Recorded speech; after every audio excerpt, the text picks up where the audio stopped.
Jadi ridho kepada Rasul itu taat, habis itu apa? Mencontohnya, perbuatan-perbuatannya, sunnah-sunnahnya kita contoh, jadikan teladan apa saja, walaupun itu sebenarnya mubah Pak. Kalau niatnya cinta, niatnya mengikut, menteladani, jadi berpahala. Makan tuh hukumnya apa? Kan mubah, makan tuh hukumnya mubah. Tapi begitu makan kita niatkan jadi lillahi ta'ala, ini kita bahas di khusus ini, bagaimana cara ridho tuh lillahi ta'ala, jadi ibadah dia. Makan tuh jadi berpahala. Semua perbuatan-perbuatan yang mubah kalau diniatkan lillahi ta'ala karena Allah, jadi berpahala. Kalau diniatkan ingin mencontoh Rasul, jadi berpahala. Makan tangan kanan, kita ingin mencontoh Rasul, walaupun hukumnya tidak wajib, tapi kita ingin gitu loh. Ya mau pakai jenggot, walaupun hukumnya tidak pada tata roja. Yang terlalu keras itu wajib, kalau enggak sama dengan ya beda lah. Ya, nah, ini kan ada ulama yang itu gunanya kita pakai ulama. Jadi jangan hukum itu cuma 2 doang. Ittiba bid'ah ya, jangan juga. Hukum itu 5. Ahkamul khamsah. Bahkan kalau kita pakai Imam Hanafi itu bisa 7. Ya. Jadi ada wajib, itu ada fardu, ada wajib. Jadi gitu, dibedakan antara fardu dan wajib. Sholat tuh fardu. Fardu tuh kewajiban yang nggak bisa ditawar-tawar. Siapa yang menolak yang fardu tuh masuk bisa kepada kekafiran. Puasa Ramadan, sholat 5 waktu, haji, zakat itu fardu. Nah, jadi begitu. Jadi tapi ada yang wajib, dibedakan. Haram juga dibedakan, ada yang haram, ada namanya makruh li tahrim. Nah, dekat-dekat ke haram, bisa begitu. 7, ada 7. Bisa begitu. Jadi jangan dibagi 2 doang.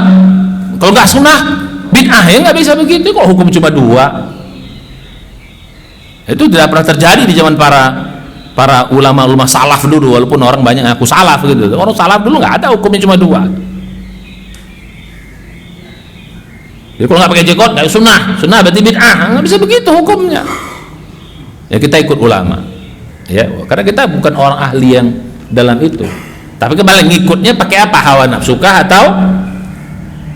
atau yang mau cari kebenaran? Kalau pakai hawa nafsu tadi, kalau pakai ini apa? Ini enak pakai ulama itu, tak enak ya, jangan. Ya, jadi balik pada yang tadi. Jadi ya beriman, ridho kepada Rasul itu setelah taat. Yang kedua apa namanya? Ittiba terhadap, kita jadikan contoh Rasul itu, namanya qudwah, uswatun hasanah, qudwatun hasanah, yang kita contoh. Kalau taat tadi, apa yang disampaikannya kita terima, apa yang dilarangnya kita tinggalkan. Sekarang qudwah itu mencontoh, ya perbuatan-perbuatan Rasul kita ikut, kita sebagai umatnya kita ikuti. Nah yang ketiga, ridho terhadap Rasul itu. Nah ini yang saya bilang tadi, ya ridho bahasanya, ya artinya apa? Kita ini orang yang mengaku Rasulullah ini yang mencintai beliau, itu lebih level lagi, mencintai beliau seperti kita mencintai Allah Subhanahu Wa Taala. Kita mencintai Rasul dan mencintai orang-orang yang dicintainya, mencintai apa-apa yang dicintainya, membenci apa yang dibenci Rasul. Termasuk Rasul menyuruh mencintai ahli baitnya, walaupun jangan berlebih-lebihan seperti Syiah itu terlalu berlebih-lebihan. Jadi gitu, jangan berlebih-lebihan. Ya, mencintai ahli baitnya, disuruh kita mencintai, bukan hanya lagi disuruh mencintai anak yatim dan sebagainya, mencintai Rasul. Lalu kita cintai Rasul, karena dalam hadis dikatakan barang siapa yang cinta kepada Rasul itu Allah pun cinta sama dia. Malah dalam hadis itu dikatakan anta ma'aman ahbabta, di hari kiamat nanti kita bersama siapa yang kita cintai. Karena seorang sahabat sudah hadis sahih itu, datang seorang laki-laki, ya Rasulullah mata sa'ah, ya Rasulullah kapan hari kiamat terjadi? Justru Rasulullah balik bertanya, ma'adat talaha, apa yang kau persiapkan dari kiamat itu? Tidak dia jawab, karena memang Nabi nggak tahu kapan terjadi kiamat. Justru yang penting itu kata Nabi, ma'adat talaha, apa yang kau persiapkan dari hari kiamat itu? Dia jawab, tidak aku siapkan apa-apa. Ma'adat itu katanya dari sholat sunat, dari puasa sunat, sedekah sunat, nggak ada yang dia siapkan itu. Min sholatin, sodakotin, saumin, misalnya gitu. Tapi walakin uhibbullaha wa rasulah. Tapi aku cinta sama Allah dan Rasulnya. Apa jawaban Rasul? Anta ma'aman ahbabta. Kau nanti di hari kiamat itu bersama orang yang kau cintai. Siapa yang kita cintai? Ya kalau cinta Rasul, berarti kita bersama siapa nih? Bersama Rasul. Di mana tempatnya? Ya di surga, ya kita di sana. Cinta sama istri banget, ternyata istri letaknya di neraka, kita bisa di situ. Ya, jadi gitu. Jadi tadi ridho itu apa? Satu, taat. Yang kedua, mencontoh. Yang ketiga, mencintai. Ya. Bagaimana kita mencintai Rasul itu? Ya kita tampakkan dalam ini kita, dalam kehidupan kita. Itu bagian kita ridho sama Rasul. Nah, perkara saya bilang tadi, para tahapan itu oke. Ya, kita belum mampu tuh oke. Tapi itu kalau sudah bagian dari sunnah, bagian dari yang dicintai, sudah kita. Kalau belum mampu itu urusan lain. Tapi harus kita mengakuinya, mengimaninya. Nah itu yang bahasan kita. Mulai sekarang ya. Mulai sekarang mengikut Rasul itu niatkan. Ya kita apa saja kita niatkan supaya jadi ibadah kita. Menolak sesuatu juga begitu, sama. Jadi jangan karena hawa nafsu, bukan karena pakai logik. Ya kecuali kalau perbedaannya ini sahih tidak sahih, itu lain. Nah untuk bisa itu kan kita mesti ikut para ulama. Jadi begitu. Nah balik kita pada kaji kita. Nah sekarang kalau sudah begitu, jadi 3 ya. Jadi ridho kepada Rasul itu satu tadi apa? Taat. Yang kedua mengikuti. Yang ketiga mencintai. Ya, termasuk bukti cinta kita kepada Rasul, kita rajin bersalawat. Itu kan bagian dari cinta. Rajin bersalawat itu bagian dari cinta kepada Rasul kita. Ya kalau melaksanakan maulid itu debatable lah, sudahlah. Itu kan ada yang terlalu keras. Wah maulid bid'ah, kami dicintai karena bunyi ununya umum juga gitu. Ya sudahlah, kita nggak usah berdebat di situ. Mudah-mudahan yang menolak tidak menolak gara-gara itunya, yang menerima pun tidak membabi buta. Harus berantap tuh itu aja gara-gara tahap-tahap aja. Karena menolak juga terlalu keras itu. Pokoknya bid'ah. Masa orang merayakan? Karena kalau begitu kita konsekuensi bilang lagi, saya bilang jangan terlalu cepat mengatakan orang bid'ah. Begitu kita sebut bid'ah tanpa penelitian, tanpa ini, bukan hanya gara-gara ikut-ikut siapa. Kalau ulama besar yang lain bilang bid'ah itu tanggung jawab dia. Ya kita lain-lain, hukumnya beda. Kita tuh disuruh ngikut siapa? Rasul. Kan begitu. Jadi kalau ada ulama satu menolak ya kita kaitan dengan bid'ah ya. Karena kalau begitu kita bilang bid'ah, itu konsekuensinya orang itu apa? Dolal. Konsekuensi berikutnya fitnar, itu gawat. Masa hanya gara-gara habis sholat terus salaman orang masuk neraka? Logiknya di mana? Kok lagi sholat orang salaman, itu oke lah. Allahu Akbar. Itu jelas. Sudah selesai sholatnya. Masa sesederhana itu? Walaupun kata-kata masuk neraka itu Pak, dalam hadis Pak, kata-kata masuk neraka itu bukan otomatis. Itu bahasanya ceteris paribus gitu loh. Kalau baca saya bukan masuk neraka, berpotensi membuat Anda masuk neraka. Begitu, bukan otomatis langsung kayak gitu. Karena Allah kan pertimbangan bukan satu apa?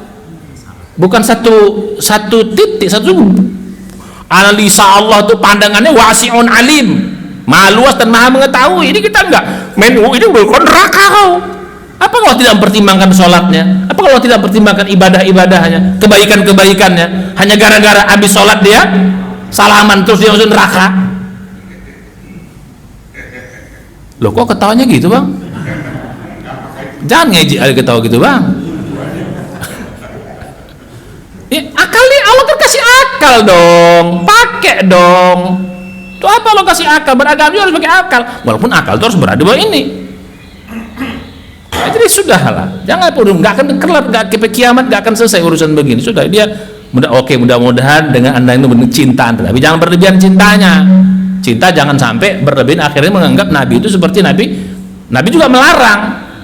Ya, jangan berlebih-lebihan kalian menghormati aku seperti nanti orang Bani Israel berlebihan dalam mencintai Nabi Isa, akhirnya menganggap Tuhan. Tidak ada Rasulullah itu punya sifat-sifat ketuhanan. Qul innama ana basarun, aku ini manusia biasa. Yuha ilayya, kelebihanku aku dapat wahyu. Tapi Rasulullah tidak punya sifat-sifat ketuhanan. Rasul ada manusia biasa. Rasul itu seperti kita, butuh pahala, butuh didoain. Rasulullah itu butuh didoain, butuh pahala kayak kita juga. Salawat itu intinya apa sih? Kan doa. Salat itu artinya apa? Doa. Kalau kepada Allah kita berzikir, memuji, memuja, itu kepada siapa? Kepada siapa? Allah. Subhanallah, walhamdulillah. Wah, itu pujian-pujian. Tapi kalau berrasul tidak ada kita memuji Rasul, tidak. Tapi apa? Mendoakan. Allahumma sholli ala Muhammad. Sholli Muhammad itu kan doa. Rasul itu butuh doa juga kayak kita manusia, butuh didoakan, senang didoakan. Assalamualaikum ya Rasulullah, orang apa arti assalamualaikum? Kan doa. Ya, sallu alaihi wa sallimu taslima, salawat dan salam. Rasulullah juga itu. Rasulullah pernah dalam perjalanan sama para sahabat, dia naik untanya dalam perjalanan perang atau apa, ganti-gantian. Kok ganti-gantian gitu? Ya Rasul, enggak apa-apa, aku kuat kok jalan. Apa kata Rasulullah? Kau tidak lebih kuat dari aku. Dan dalam bab mencari pahala, aku juga tidak kau juga tidak lebih daripada aku juga pengen pahala gitu loh. Bahwa orang jalan itu lebih tinggi pahala dari duduk. Aku juga pengen pahala lebih banyak. Gantian kita katanya. Rasul juga pengen pahala. Itu menunjukkan Rasul manusia biasa juga. Walaupun Rasul dijamin masuk surga, dijamin dosa-dosanya diampuni. Jadi kita mencintai Rasul pun tidak boleh sampai berlebih akhirnya mengangkat beliau menjadi statusnya derajat ketuhanan, tidak. Jadi balik kita kepada ini tadi. Ya, jadi ridho kepada Rasul itu harus pertama kita taat, kemudian kita mengikutinya, yang ketiga kita mencintainya, termasuk mencintai orang-orang yang dicintainya, hal-hal yang dicintainya. Nah, sekarang balik kita kepada kaji kita. Nah, sekarang bagaimana kita, ini kemarin sudah saya jelaskan sedikit, tapi saya ingin kunci, ya, bagaimana caranya biar kita bisa ridho dalam semua hal yang tadi itu. Ridho kepada Allah sebagai Tuhan kita yang menentukan takdir, menentukan segala-galanya. Raditu billahi robba wa bil islami dina Muhammad sallallahu alaihi wasallam. Bagaimana cara dia ridho? Ya, yang pertama itu saya bilang kemarin, ya, mari kita kembali belajar mengingat kebesaran Allah, kehebatan Allah. Allah maha segala-galanya. Ini kaitan dengan iman. Ya, mari kita perdalam iman gitu. Makin tinggi iman kita, makin mudah kita ridho. Hanya orang-orang beriman yang bisa ridho. Hanya orang-orang beriman yang bisa sabar. Ya. Selain dari itu nggak bisa. Sama ridho hanya orang. Bagaimana mungkin dia mau ridho terhadap Allah, beriman pun tidak? Ya nggak bisa lah. Cuman kadang-kadang banyak yang saya bilang tadi, nggak jangka sembung makan permen gitu, banyak yang begitu. Imannya kayaknya beriman, tapi sering nggak ridho juga terhadap ketentuan Allah. Ya, baik berupa takdir, baik berupa hukum-hukum, menolak hukum. Ya, kenapa aku nggak pakai jilbab? Ya jilbab kan nggak wajib Ustaz, itu kan apa namanya, pakaian apa? Pakaian budaya orang Arab. Kalau betul pakaian itu budaya orang Arab, kok ke Arab sana? Apa semua orang Arab pakai jilbab? Tengok aja. Pergi ke Yordan. Yordan itu tidak semuanya orang Islam, tapi mereka semua Arab. Yang pakai jilbab itu yang muslim-muslim, yang nggak muslim nggak pakai jilbab. Coba pergi ke Libanon, coba pergi ke Mesir. Jadi begitu.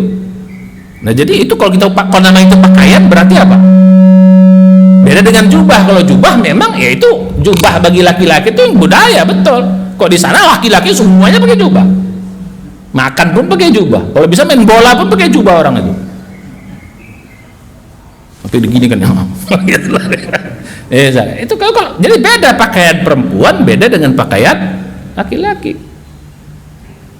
Jadi kalau betul-betul bilang itu budaya, ya kok ke Arab sana aja, jalan-jalan ke Arab. Apa semua orang Arab? Kalau budaya kan berarti kan semua perempuan Arab pasti, kalau budaya kan gitu, semua orang Arab pasti pakai jilbab, hatta dia orang kafir. Ya, pakai jilbab. Ternyata tidak, yang orang-orang yang non muslim ya pakaiannya begini juga.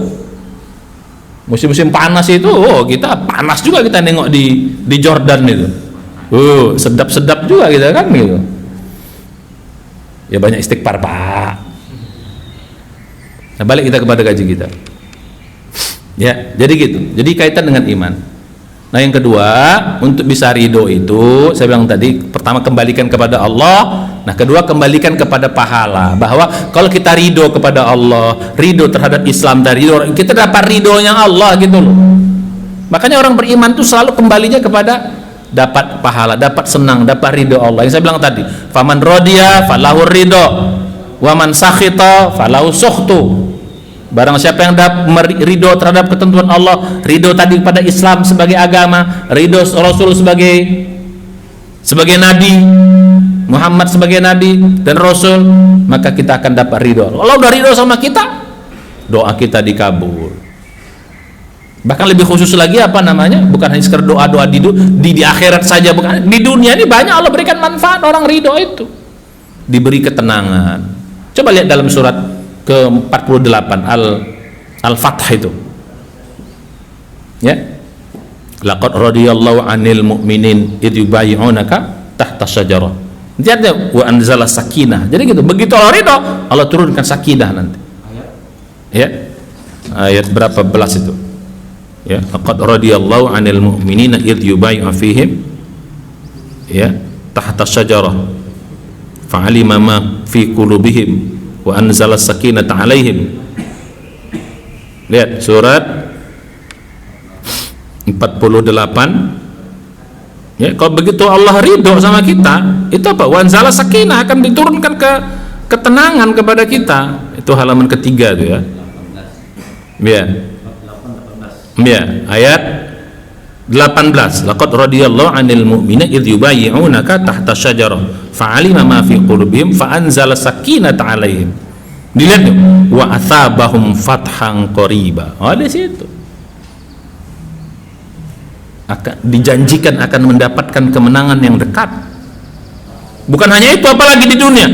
Wa maghanima katsiratan, dapat. Kalau dalam konteks sekarang maghanima katsiratan itu apa ya? Ke rezeki apa? Macam-macam. Kalau tadi kan fathan qariban ya bisa kekuasaan, kemenangan. Kalau maghanim itu kan berkaitan dengan harta, berkaitan dengan rezeki. Jadi di dunia kita dapat. Kalau Allah ridho sama kita kan doa dikabul, diberi ketenangan, semua kita. Maka niatkan itu gitu loh. Berat-berat nggak apa-apa ya Allah, asal kau ridho sama aku. Nggak apa-apa ya Allah, aku ridho. Udah setelah kau ridho sama aku, kau mudahkan jalan hidupku, kau beri ketenangan, kau ampunkan dosaku, kau kabulkan doa-doaku. Di akhir nanti kalau Allah ridho kan sudah surga tempat.